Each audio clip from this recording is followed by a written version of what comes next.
নমস্কার, আশা করি সকলে খুব ভালো আছেন। আজকে আমি পাঠ করে শোনাবো শিবরাম চক্রবর্তীর হাসির গল্প গুরু চণ্ডালী। সতীনাথ বাবু ছিলেন সেকেন্ড বাংলা পড়া। ভাষার দিকে তার দৃষ্টি একটু ভাষা ছাদ ছিল না। বেশ প্রখর। ছেলেদের লেখার জন্য গুরু চণ্ডালী তিনি মোটেই সইতে পারতেন না। সপ্তাহের একদিন ছেলেদের রচনার জন্য ছেলেরা বাড়ি থেকে রচনা লিখে আনে। এক এক সময় ক্লাসে বসেও লিখতেন। রবীন্দ্রনাথবাবু সেসব রচনা করতেন। করে আগুন হতো। ছাত্রদের সেই রচনা পরীক্ষা করা সীতার অগ্নি পরীক্ষার মতোই এক উৎকট ব্যাপার ছিল সতীনাথ বাবু। এত করে বকেও গুরুচণ্ডালী দোষ যে কাকে বলে ছাত্রদের বুঝিয়ে উঠতে পারে। উক্ত দোষমুক্ত করা তো দূরে। সেদিনও তিনি ক্লাস শুদ্ধ ছেলের রচনার খাতায় চোখ বুলিয়ে যাচ্ছে। দেখতে দেখতে চোখ লাল হয়ে উঠল। হাতের দুরঙা পেন্সিলের লাল দিকটা ঘস ঘস করে চলতে লাগলো খাতার উপর। রচনার লাইনগুলো ফসফস করে লাল দাগ কেটে কেটে অস্থির হয়ে পড়ল। এর চেয়ে ছেলেদের চাপ লাল করা যেন সোজা ছিল ঢের আরামে। তা করতে পারলে যেন গায়ের ঝাল খাতাগুলো পাশে সরিয়ে রেখে তিনি বললেন, এ আর কি দেখবো? গুরু চণ্ডালী, দুবার করে বলেছি, আয় সাধু ভাষায় লেখো, কথ্য ভাষায় লেখো, তা ঠিক হবে, কিন্তু আগাগোড়া এক রকমের হওয়া চাই। সাধু ভাষার আর কথ্য ভাষায় মিলিয়ে খিচুড়ি পাকানো চলবে না। এই না, এখনো দেখছি সে খিচুড়ি। গণেশ বলল, আমি সাধু ভাষায় লিখেছি স্যার। সাধু ভাষায় লিখেছ? এই তোমার সাধু ভাষা? সতীনাথবাবু গাদার ভেতর থেকে খাতাটিকে উৎখাত করে, কি হয়েছে? দুগ্ধ ফেনে নিব শয্যার ধপাস করিয়া পড়িয়া বসিল। দুগ্ধ ফেনে নিবের সঙ্গে? কেন স্যার, করিয়া তো লিখিয়াছি আমি। আমি কি সাধু ভাষা হয়নি স্যার? ধপাস? ধপাস কি ভাষা? দুগ্ধ ফেন নিবের পরেই এই ধপাস। গণেশ এবার ফেন নিবের মতোই নিভে যায়, টু শব্দটুও করতে পারে না। কতবার বলেছি তোমাদের যে ভাষায় খিচুড়ি পাকিও না, হয় সাধু ভাষায় না কথ্য ভাষায়, যেটাতেই হয় একবারে লেখো। কিন্তু দেখো আগাগোড়া যেন এ এক রকমের হয়।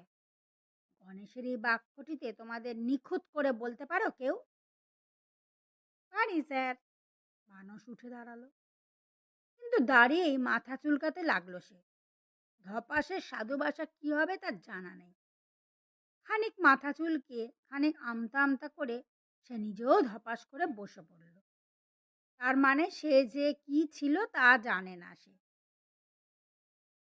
শরীর উঠে বলল, কিসে বলবো স্যার? কথ্য ভাষায় না কথ্য ভাষায়?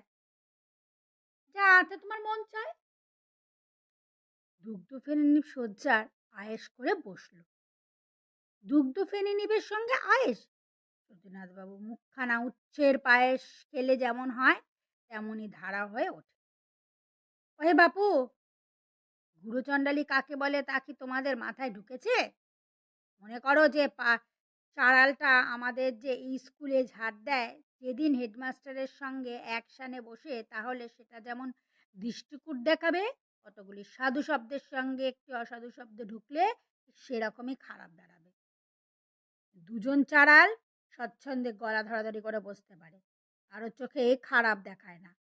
কথ্য ভাষায় যে শব্দ সাধু ভাষার শব্দের সঙ্গে এক পংক্তিতে বসতে পারে, এই কথাই আবার অন্য কথা অন্য শব্দের সঙ্গে মিশ খেয়ে বেশ মানিয়ে নিয়ে যেতে পারে।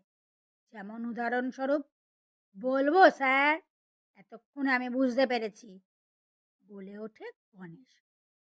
দুগ্ধ ফেনে নিব শয্যায় আহ সহকারে বসিল, কিংবা উপনিবেশ করিল।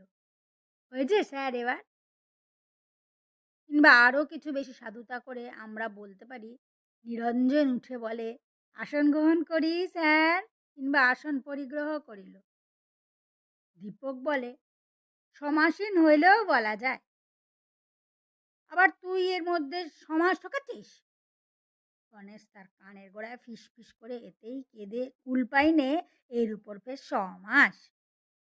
যেমন উদাহরণস্বরূপ সতীনাথবাবু বললেন থাকেন, কিন্তু তার বলার মাঝখানে পিরিয়ডের ঘন্টা বেজে যায়। উদাহরণের স্বরূপ প্রকাশের আগে তার ক্লাস ছেড়ে যেতে হয়। নিজের বক্তব্য আরেক দিনের জন্য মুলতুবি রেখে সমস্ত প্রশ্নটাই আমূল রেখে যান। দিন কয়েক পরে গণেশ রেশন আনতে গিয়ে দেখল যে সেকেন্ডে পণ্ডিত মশাই সরকারি দোকানে এসেছেন। লম্বা লাইনের ফাঁকে সত্যনাথবাবুও দাঁড়িয়ে। সেই কিউয়ের ভিতর মহল্লার ঝাড়ুদার নিশ্চয়ই সেনজাডাল যেমন রয়েছে, তেমনই আছে পাড়ার গুন্ডারা। তারাও কিছু সাধু নয়, বরং তাদের প্রচণ্ডালই বলা যায়। প্রচণ্ড তাদের দাপট। পাড়ার সার এবং অসার সবাই এক সারের মধ্যে সামনে খাড়া, রীতিমতো গুরু চণ্ডালী। সত্যনাথবাবু ছিলেন সারির মাঝামাঝি। গণেশ আবার পরে এসে শেষের দিকে দাঁড়ালো। দাঁড়িয়ে দাঁড়িয়ে দেখতে লাগলো সতীনাথবাবু। চণ্ডালদের মধ্যে গুরুদেব ব্যাকরণ বিরুদ্ধ এই অভাবিত মিলন দৃশ্য দেখে সে হতবাক হলো। সে দৃশ্য অবাক হবার দেখবারই মতো। সতীনাথবাবুর দৃষ্টি কোনো দিকে ছিল না। অজগরের মতো বিরাট লাইনে যেন কচ্ছপের গতিতে এক পা এক পা করে এগোচ্ছিল। কতক্ষণে রেশন নিয়ে তিনি বাড়ি ফিরবেন, হাঁড়ি চড়িয়ে চান সেরে নাকে মুখে দুটি গুজে পাড়ি দেবেন স্কুলে, সেই ভাবনাতে সমস্ত মন পড়েছিল তার। সহসা এক বালসুলভ তীক্ষ্ণ কণ্ঠ তার কানে এসে পিন ফোটাল। ফুটতেই তিনি সচকিত হয়ে উঠলেন। Sir sir! ব্যাগ্রহণ করল, ব্যাগ্রহণ করল, শুনতে পেলেন তিনি। শুনেই তিনি পেছন ফিরে তাকালেন।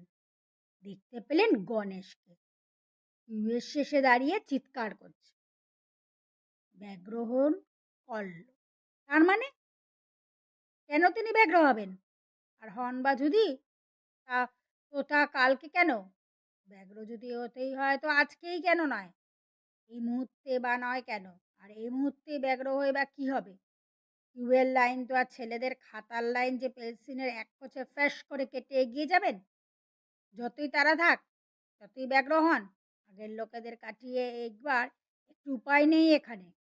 পাড়ার মতোই অকাট্য এই লাইন। Sir sir! পুনরায় পুনরায় ব্যাগ্রহণ করল, ব্যাগ্রহণ করল।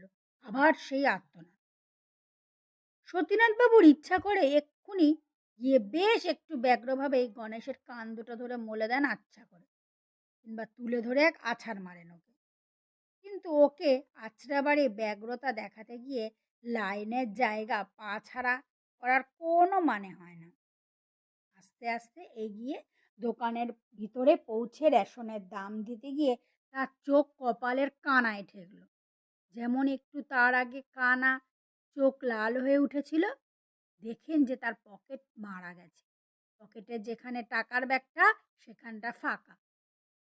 বৃথাই হইচই না করে বিরস মুখে তিনি দোকান থেকে বেরিয়ে আসেন। স্যার, তখন আমি বলেছিলাম, আমি অত করে বললাম, তা আপনি কান দিলেন না, আদৌ কর্ণপাত করলেন না। গণেশ অনেকটা এগিয়ে এসেছে ততক্ষণে। দোকানের মুখে পৌঁছে মাস্টারের সম্মুখে পড়েছে। তুমি তুমি তো আমায় কাল ব্যগ্র হতে বলেছিলে, আর এদিকে আমার সর্বনাশ হয়ে গেল। কাল ব্যাগ হতে বলেছি মোটেই না, আমি বলেছিলেন আপনার ব্যাগ গ্রহণ করলো। আপনার পরেই যে লোকটা দাঁড়িয়ে ছিল সেই হতবাগাই পেছন থেকে আপনার পকেটে হাত ঢুকিয়ে পকেট মারলো বলতে তো তোর কি হয়েছিল রে হতমুখ? সত্যনাথবাবু সমস্ত রাগ এখন গণেশের উপর গিয়ে পড়ল। সোজাসুজি তা বললেই হতো, তাতে কি মহাভারত অশুদ্ধ হতো? পকেট মারছে স্যার বলতে কি আটকাচ্ছিল তোমার পাপ মুখে? ছি ছি ছি! গণেশ নিজের জিভ কাটে। অমন কথা বলবেন না স্যার। পকেট মারছে সে কথা কি আপনার সামনে আমি উচ্চারণ করতে পারি? পকেট প্রহার করছে, বললেও তো তা শুদ্ধ হয় না। আর বলুন, গুরুমশাইয়ের কাছে এমন চণ্ডালের ভাষা কি আর বলা যায়?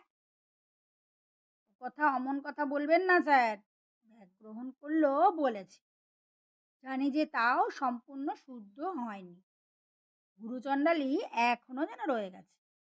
তো কি করব? ব্যাগের সাধু ভাষা যে কি তা তো আমার আর জানা নেই স্যার। কত করে ভাবলুম, কিন্তু কিছুতেই ব্যাগের শুদ্ধটা আমার মাথায় এলো না। এদিকে ভাবতে ভাবতে ব্যাগ শুদ্ধ নিয়ে শটকাল। নমস্কার। আমার গল্প পাঠ এখানেই শেষ হলো।